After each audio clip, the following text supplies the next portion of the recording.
Hey y'all, Happy New Year. I hope everyone had a great holiday. I certainly did. You know, I'm just getting back on the West Coast and boosted. My hair is loving me. Izzy is like, thank you for bringing me back to the West Coast because it was 83 degrees today. The dew point was still a little low, but it's just so much nicer to be in a warmer environment than being in that cold weather in DC. Dude, DC, like, I have seasonal depression when I go there. I'm like, just take me home, take me back to LA. So I'm just really happy to be back.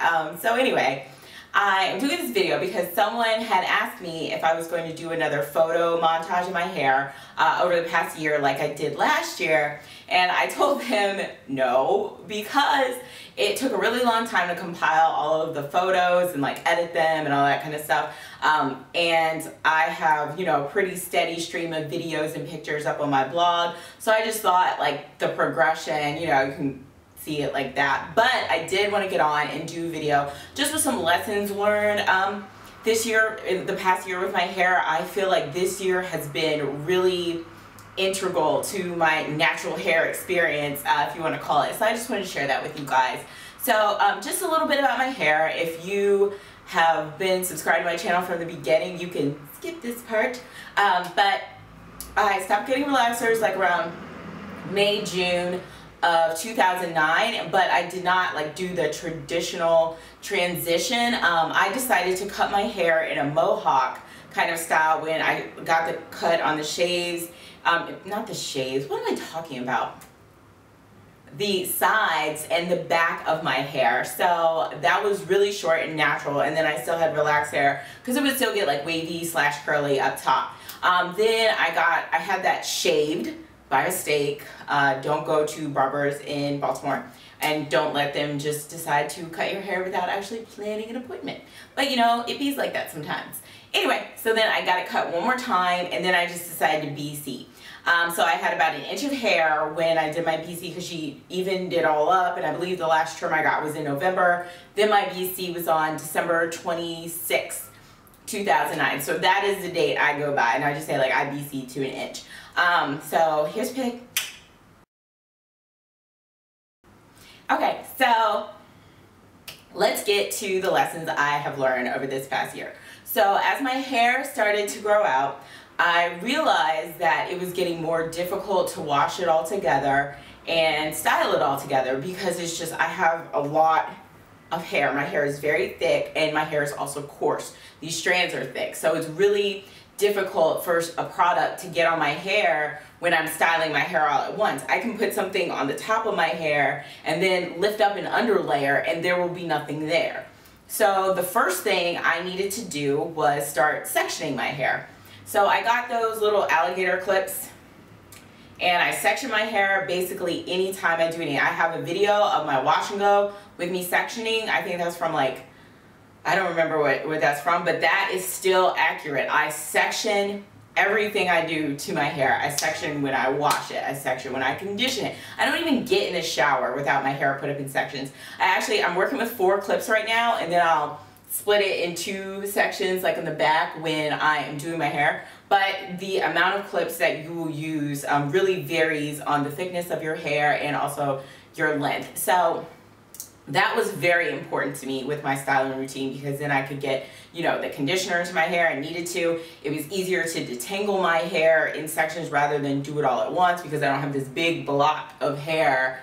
It just was so much easier. So that is probably the #1 thing. The second thing is for decreasing tangles. I did another video earlier this year on decreasing tangles when you wash and go. You have to figure out how to decrease tangles and minimize them as much as possible. If you have to stretch your hair, if you need to do twist outs and braid outs, go on and do that. Fortunately for me, because I'm lazy, I can still do wash and goes, but I do need to use some kind of styler with more hold, like a gel or a heavier cream when I do my wash and goes. I love the look of a conditioner only wash and go, but my hair is like going all over the place, and then when I go to detangle my hair like a week later, I usually have a couple of mats in my hair.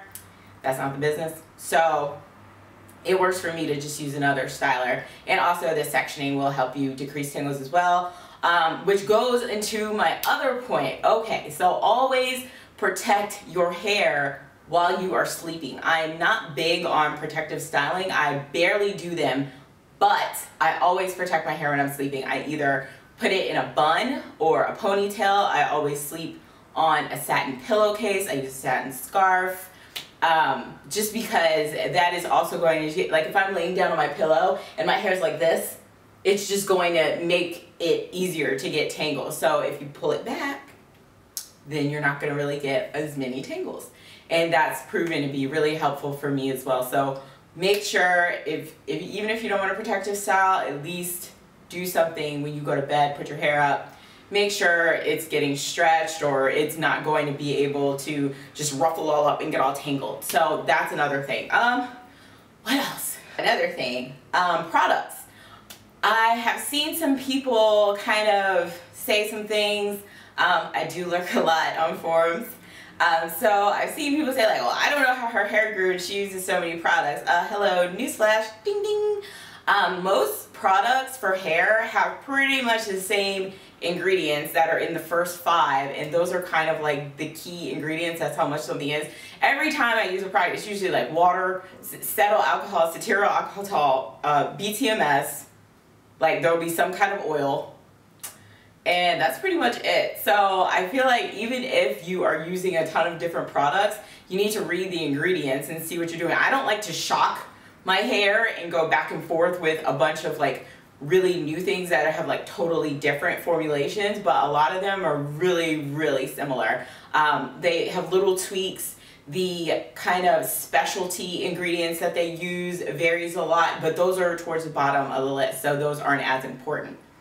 Yeah, so just use how many products you want to. I mean, it's your hair. I don't think that it's really gonna harm it. Just pay attention and see if your hair like kind of like snaps back at you. Like sometimes I will not review a product because I only get to use it once because my hair may have a very strong adverse reaction to it, and I am not going to, you know, keep using a product just so I can review it. And then I also don't want to review it after I've only used it one time unless I decide to do a first impression review. So sometimes I'm just like, ugh, and I'm just like, okay, let's go in my pile to swap, or I'm gonna give that to someone, but that's pretty rare.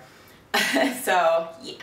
All right, another thing. Okay, so vitamins do not grow your hair.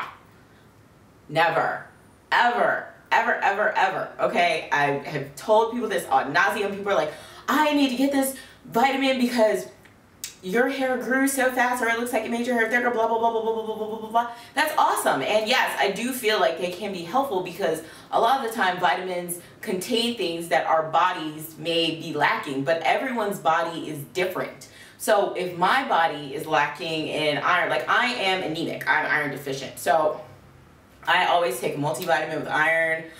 Just any other vitamins to help me synthesize iron I'll also take, because if I don't have any iron, I am a sad person.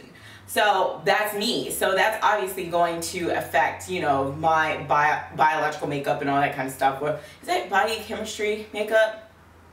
So it's just, everyone is different. So I just don't want people to use a vitamin that I have used and then say, well, this one didn't work. You know, like you lied about it. No, I didn't lie about it. It's just that we have different bodies. And also other things come into play, you know, like the amount of sleep you get, stress, exercise, all that kind of stuff. I like to go to bed at night and I call it hair sleep. I like to just make sure my whole body is feeling good so my hair will grow, so I don't have like weird brittle nails, all of that. Okay, and the last thing I'm going to say, I've been playing with my hands a lot, is to listen to your hair. I have said this several times. I think I'll say it until I'm blue in the face, and I will continue to say it then as I'm gasping for air and choking. So, listen to your hair. Like I said before, if you put something on it and your hair says, no, I don't like this, don't put it on it again. I see some people have like literally, I've talked to my friends about this and they're like, well, I don't really like this product, but I kept using it because I don't want to waste it. I'm like, what? If my hair doesn't like something, I'm going to either give it away, swap it, or throw it away. I'm not going to keep putting it on my hair. It's not going to happen. So just, yeah, just make sure your hair is telling you what it used to tell you, if you're getting, you know, huge tennis ball size mats of hair out every time you detangle, you may need to rethink how you're detangling, just things like that. And there are things that you can do about it to correct these errors or prevent these disasters before they happen, before it gets really, really bad. So with that being said, that's pretty much all I got. If you have any other questions about like how I did my hair throughout the course of the year, I know some people have been asking me if I mainly do twist outs or wash and goes. I mainly do wash and goes. I may do a twist out, I don't know, every other month maybe. And then what I do sometimes, if I do my hair at night, I just started doing like 7 braids. Wait, 1, 2, 3, 4, 5. Like 6 or 7 braids.